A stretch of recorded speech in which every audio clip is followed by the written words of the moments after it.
ago, accompanied by her attorney. Her attorney says they were aware of the ongoing federal investigation, so they suspected this day was coming.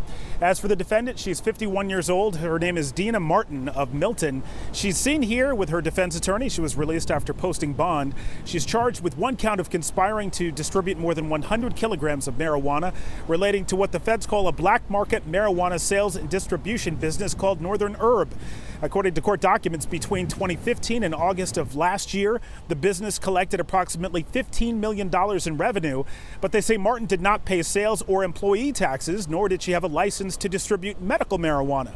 In fact, federal prosecutors say it was essentially a recreational marijuana retail and distribution business. Here's her attorney speaking just after court.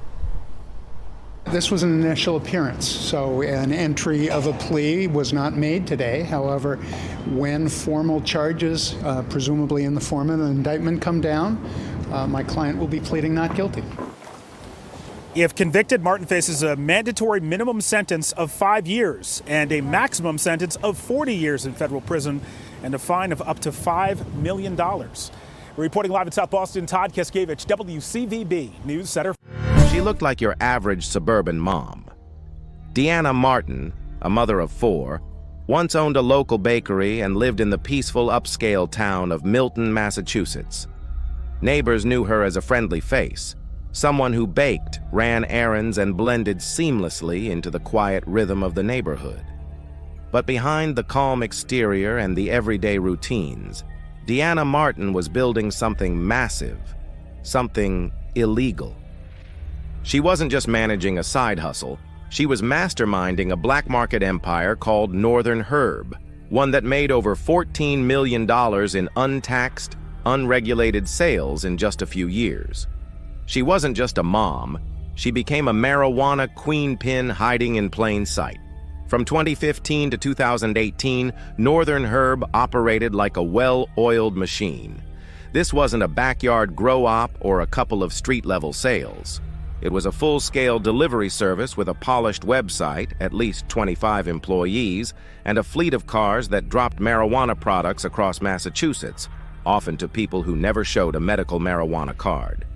The site offered everything from flour to edibles, joints to concentrates, with deliveries sometimes left unattended on doorsteps or in public hallways.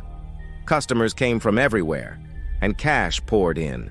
By the time federal agents caught on, Northern Herb had brought in tens of millions, and at the center of it all, Deana Martin pocketing up to $80,000 a month.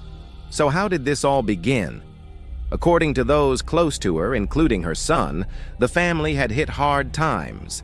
Deana's legitimate businesses were failing, and her son was suffering from debilitating migraines after a series of sports-related concussions.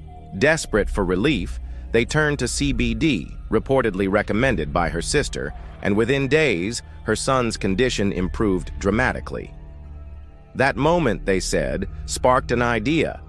What if Deana could help others and fix their financial struggles at the same time? Northern Herb, at least in its origin story, was born from compassion, but it didn't stay that way for long.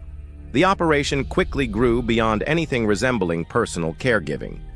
Deana set up multiple stash houses and warehouse spaces in towns like Canton, Hyde Park, Foxborough, and Milton.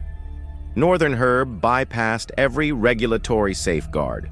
No licensing, no tax payments, no health oversight, no W-2s for workers. Everything was under the table. When investigators later examined her financial trail, they discovered blatant laundering tactics and personal enrichment. Deana had used the business's profits to pay off her mortgage, fund her bankruptcy proceedings, and buy herself a 2017 Porsche Boxster. She moved money through multiple bank accounts, some not even in her name. And when the IRS eventually found an email where she joked, "Zero taxes is still better," they knew they had her. But even the slickest operation eventually draws attention. As deliveries scaled and revenue exploded, Northern Herb became impossible to ignore. By 2018, the DEA, IRS Criminal Investigation, U.S. Postal Inspection Service, and the U.S. Attorney's Office were all quietly watching. Red flags were everywhere. No medical card requirements, a massive delivery infrastructure, unusual financial activity, and neighbors reporting constant traffic outside her home. The illusion of suburban normalcy was starting to crack. On August 2, 2018, the Facade finally fell apart. Federal agents raided key northern herb locations, including Deana Martin's home and a Hyde Park warehouse. They uncovered mountains of evidence, thousands of marijuana products, more than $100,000 in cash, and detailed financial records stretching back years. It was all there, proof of an illegal empire, top to bottom. Documents revealed how the business ran, how workers were paid off the books, and how millions were moved to avoid taxes and court oversight. It wasn't just a drug case. It was a tax case, a conspiracy case, and a fraud case wrapped into one. The arrest came in April 2019. Martin, then 51, was taken into custody at her home. She was initially charged with conspiring to distribute more than 100 kilograms of marijuana, a federal offense that carries serious time. Prosecutors painted her as the head of a vast, calculated conspiracy that ignored state regulations, flouted tax law, and moved dangerous products with zero oversight. A federal grand jury later indicted her on multiple counts: distribution conspiracy, possession with intent to distribute, tax evasion, and money laundering. Her co-defendant, office manager Tatiana Fridkes, faced charges as well. For nearly 2 years, Deana Martin maintained her innocence. But the evidence was overwhelming: emails, ledgers, surveillance, deposits, delivery logs. Eventually, the weight became too much. On May 4, 2021, she pleaded guilty to all major charges: tax evasion, marijuana distribution conspiracy, and 3 counts of money laundering. She admitted to leading Northern Herb, running an untaxed multi-million-dollar business, and laundering the profits through false accounts and bankruptcy concealment. Her co-defendant, Fridkes, had already pleaded guilty the year before. On October 19, 2021, sentencing day arrived. U.S. District Judge Timothy S. Hillman handed down the verdict: 4 years in federal prison, followed by 3 years of supervised release, and an order to pay over $528,000 in restitution. Fridkes received a lighter sentence: time served and 2 years supervised release with $82,000 in restitution. The court made it clear Deana Martin was not a sympathetic outlier. She was a ringleader, and she was going to pay. Martin was sent to FPC Alderson, a minimum security federal prison in West Virginia, more than 700 miles from home. The same prison where Martha Stewart once served time. The mom who once baked cookies and ran school errands now had an inmate number. Her 4-year reign as Massachusetts underground marijuana Queenpin had come to a dramatic, undeniable end.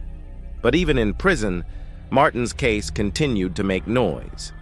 Advocacy groups like Mission Green, which works to free nonviolent cannabis offenders, rallied behind her. They argued that her sentence was too harsh, especially in a state where recreational marijuana is now legal. Others saw the case as a critical warning. Legalization doesn't excuse black market crime, and ignoring federal law, even if state rules seem more relaxed, can lead to serious consequences. Today, Deana Martin's empire is gone, dismantled piece by federal agents. Northern Herb no longer operates. But her story remains, a complicated, cautionary tale about risk, reinvention, and the razor-thin line between innovation and criminal enterprise. She built an empire. She broke the rules. And when the smoke cleared, she paid the price.